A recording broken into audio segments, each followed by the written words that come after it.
अवध पंच में मधुकर उपाध्याय का राम राम भैया। 2 दिन पहले गांधी जयंती थी। महात्मा गांधी का 152वां जन्मदिन। 150 साल तो 2 साल पहले ही हो गए थे। अब महात्मा गांधी इतना बड़ा व्यक्तित्व है और इस देश में, देश को बनाने में, उसको दिशा देने में उनकी कितनी बड़ी भूमिका रही है कि कोई भी, चाहे वो उनका विरोध ही कर रहा हो, मुखालिफ हो, वो भी गांधी जी को याद करना जरूरी समझता है, जाकर उनके सामने हाथ जोड़कर सिर झुका लेता है।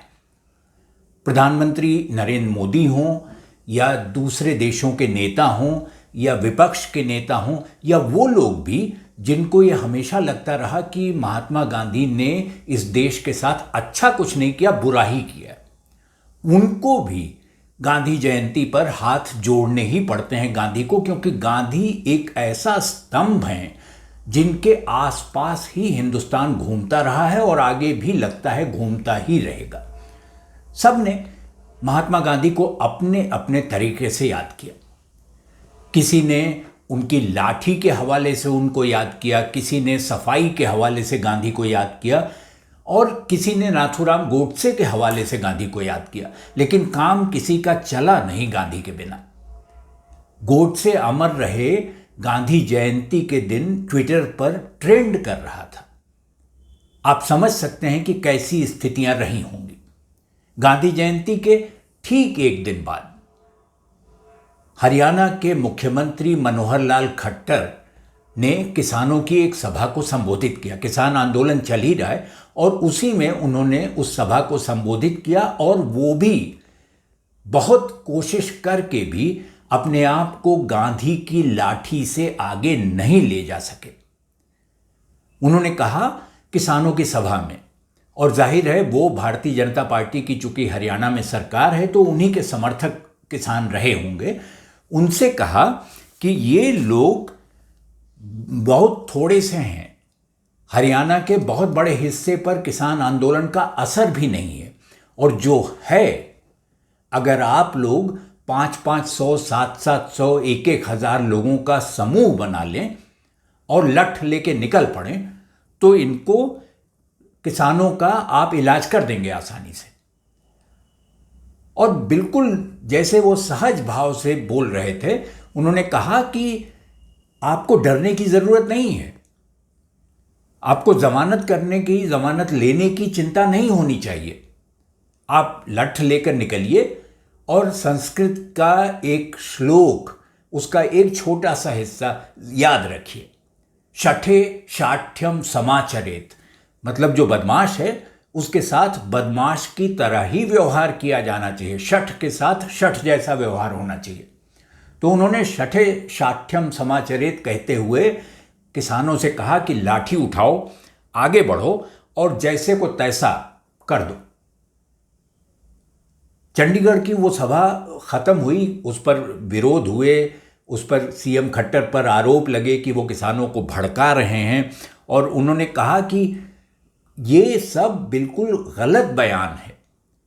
महात्मा गांधी सारे जीवन लाठी लेकर चलते रहे, किसी ने उनके बारे में यह नहीं कहा। महात्मा गांधी ने हमेशा कहा कि शक्ति जो अहिंसा है उसकी ताकत है, लाठी कोई हिंसा करने के लिए नहीं है। हमने लाठी उठाने को कहा तो हमने महात्मा गांधी को ही याद किया। ये इतना रोचक, इतना मोहक, इतना चतुर जैसा बयान है मनोहर लाल खट्टर का कि आप भड़का रहे हैं लोगों को और ये साथ में कह रहे हैं कि ये कोई खास बात नहीं है, क्योंकि लाठी तो भारतीय समाज का एक अंग है और किसानों के साथ तो हमेशा होती है। ये किस्सा चंडीगढ़ का था, क्योंकि किसान आंदोलन से सभी प्रभावित। चंडीगढ़ प्रभावित होगा तो पंजाब भी होगा, और उत्तर प्रदेश, चूंकि पश्चिमी उत्तर प्रदेश में किसान आंदोलन बहुत जोर पर चल रहा है, इतने समय से चल रहा है, इतने महीने हो गए हैं उसको चलते हुए कि उसमें बहुत कोई संभावना नजर नहीं आती कि सरकार उससे निपट पाएगी। सरकार के लिए किसान आंदोलन गले की फांस बन गया है। उनको समझ में नहीं आ रहा है कि अब इससे बाहर कैसे निकलेंगे। और एक केंद्रीय कृषि मंत्री हैं, केंद्रीय गृह राज्य मंत्री अजय मिश्रा टेनी, गृह राज्य मंत्री हैं केंद्र सरकार में। अजय मिश्रा टेनी ने उत्तर प्रदेश के उप मुख्यमंत्री केशव प्रसाद मौर्य को अपने गांव बुलाया एक सार्वजनिक समारोह के लिए, और उसके पहले वो एक बयान दे चुके थे जिसमें उन्होंने कहा था कि ये सब आप लोगों को चिंता नहीं करनी चाहिए, किसान आंदोलन कुछ खास है ही नहीं है, 10-15 लोगों का मामला है, 2 मिनट में निपटा देंगे। इस बयान से किसान चिढ़े हुए थे, और जब अजय मिश्रा टेनी और केशव प्रसाद मौर्य का जो उप मुख्यमंत्री हैं उनका काफिला लखीमपुर पहुंचने वाला था तो किसानों ने उनका रास्ता रोक लिया, काले झंडे दिखाए, नारे लगाए और सामने खड़े हो गए उनके काफिले के। उनको जाने देने की अनुमति नहीं दे रहे थे। कुछ किसान, जैसे आमतौर पर आप कहते हैं कि हम नहीं जाने देंगे, ये हमारे लाश पर से ये गाड़ी जाएगी और हम बहुत हिम्मत है तो गाड़ी चढ़ा दो हमारे ऊपर, तो उस काफिले में किसी ने कहा कि अच्छा, हिम्मत बहुत, हिम्मत की कोई कमी नहीं है, न इस सरकार में कोई कमी है, न मंत्रियों में कोई कमी है, न उसके ड्राइवरों में कोई कमी है, न मंत्री के रिश्तेदार नातेदारों में कोई कमी है, हिम्मत तो कूट कूट कर भरी हुई है और इसी हिम्मत से हम इसका जवाब देंगे। किसी ने गाड़ी चला दी सचमुच, और 2 किसान उस गाड़ी से दबकर मर गए। कुल मिलाकर 6 लोगों की मौत हो गई, जिसमें 2 किसान और 4 और लोग भी शामिल थे, और 8 लोग घायल हुए, क्योंकि जो अस्पताल है लखीमपुर का, उसके डॉक्टरों का कहना है कि 2 लोग अस्पताल में मृत लाए गए थे और 8 लोगों का अभी इलाज चल रहा है। ये कोई मामूली घटना नहीं है। और उसके बाद जो हिंसा हुई, जो आगजनी हुई, गाड़ियों में आग लगा दी गई और किसान भड़क गए, और उसके बाद तो विपक्ष ने भी इसको मुद्दा बनाया, और प्रियंका गांधी हों कांग्रेस पार्टी की, अखिलेश यादव हों या राकेश टिकैत हों, ये सब लोग लखीमपुर के लिए रवाना हो गए। यह अजीब स्थिति है कि गांधी जयंती के समय गोडसे अमर रहे ट्रेंड करता है। गांधी जयंती के एक दिन बाद खट्टर कहते हैं कि लाठी उठाओ और इलाज कर दो। ये सब बदमाश लोग हैं, शठ हैं किसान। और गांधी जयंती के एक दिन पहले केंद्रीय गृह मंत्री कहते हैं कि इन सब का इलाज कर दिया जाएगा, 2 मिनट लगेगा, 2 मिनट में सब ठीक कर देंगे। और उसी गांधी जयंती के एक दिन बाद किसानों के ऊपर गाड़ी चढ़ाकर, मंत्री के काफिले की गाड़ी चढ़ाकर 2 किसानों को दबाकर मार दिया जाता है। हम कहां हैं? हम क्या सोच रहे हैं?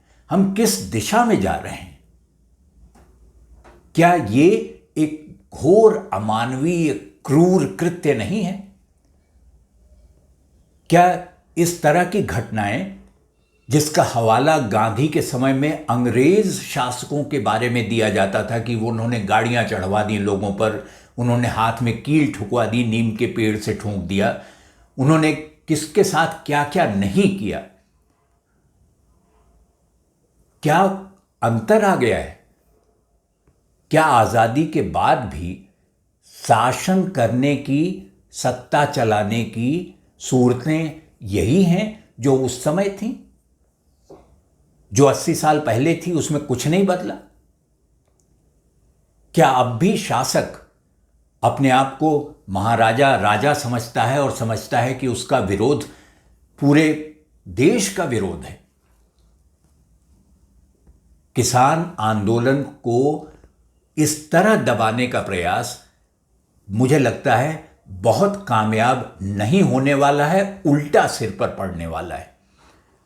किसानों से बात की जानी चाहिए और कम से कम इस घटना पर इसकी भर्त्सना होनी चाहिए, निंदा होनी चाहिए, इस पर दुख व्यक्त करना चाहिए। और आप कुछ भी कहें, योगी आदित्यनाथ ने कहा है कि उन्हें बहुत दुख है लखीमपुर की घटना पर, और उन्होंने ये भी कहा है कि इसकी जांच होगी और किसी को बख्शा नहीं जाएगा।